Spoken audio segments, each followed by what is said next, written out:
बिस्मिल्लाहिर्रहमानिर्रहीम। अस्सलाम वालेकुम। कैसे हैं आप सब?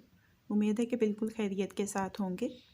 आज की रेसिपी है मिक्स वेजिटेबल राइस की, और ये मिक्स वेजिटेबल राइस मैं बना रही हूँ बची हुई मिक्स वेजिटेबल के साथ। मैंने आपके साथ रेसिपी शेयर की थी ढाबा स्टाइल मिक्स वेजिटेबल की, मेरे चैनल के ऊपर मौजूद है। अगर आप ये रेसिपी देखना चाहते हैं तो आप मेरे चैनल पे जाके इस रेसिपी को देख सकते हैं। इसी मिक्स वेजिटेबल के साथ मैंने आपको मिक्स वेजिटेबल का पराठा बनाना भी बताया था। ये रेसिपी भी मेरे चैनल के ऊपर मौजूद है, आप देख सकते हैं। आज हम बनाएंगे चावल, और चावल बनाने के लिए मैंने बासमती चावल 1 कप लेके उनको भिगो दिया है आधे घंटे के लिए।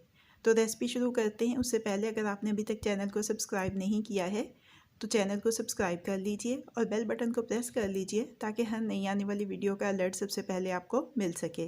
तो आइए रेसिपी शुरू करते हैं। दरमियानी आंच के ऊपर मैंने फ्राइंग पैन रखा है। 2 खाने के चम्मच मैं इसमें तेल का डाल रही हूँ। 1 चाय का चम्मच साबुत सफ़ेद ज़ीरा डाला है इसमें, और नमक डाल दिया है हस्बे ज़ायका। अब इसमें मैं पानी डाल रही हूँ 2 प्याली। पानी में उबाल आ जाए तो भीगे हुए चावल इसमें शामिल कर दिए हैं। चावलों का पानी तकरीबन खुश्क होने वाला है तो इसमें मैंने बची हुई मिक्स वेजिटेबल शामिल कर दी हैं। इसके साथ में इसमें शामिल कर रही हूँ 1 चाय का चम्मच मिक्स अचार का। थोड़ा सा मिक्स कर लेंगे और साइडों पे जो खाली जगह हैं वहाँ पे थोड़ा सा ज़र्दा रंग डाल देंगे, खुश्की डाल देंगे ज़र्दा रंग, और इसको धीमी आंच पे 10 से 15 मिनट का दम दे लेंगे।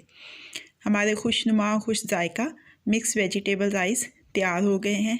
ये देखिए कितने अच्छे खिले खिले चावल हैं और जायका भी बहुत मज़े का है।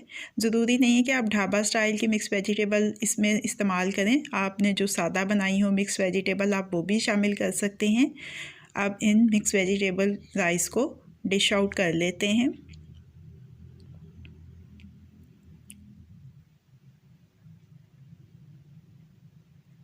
बजट फ्रेंडली रेसिपी है ये। आप कम लागत में एक नई डिश तैयार कर लेते हैं एक पहले से बची हुई डिश से। मिक्स वेजिटेबल राइस को हमने डिश आउट कर लिया है। अब ये रेडी टू सर्व है। कैसी लगी आपको आज की रेसिपी? फीडबैक ज़रूर दीजिएगा। अगर आपको मेरी रेसिपी पसंद आई है तो इसको लाइक और शेयर भी कीजिएगा।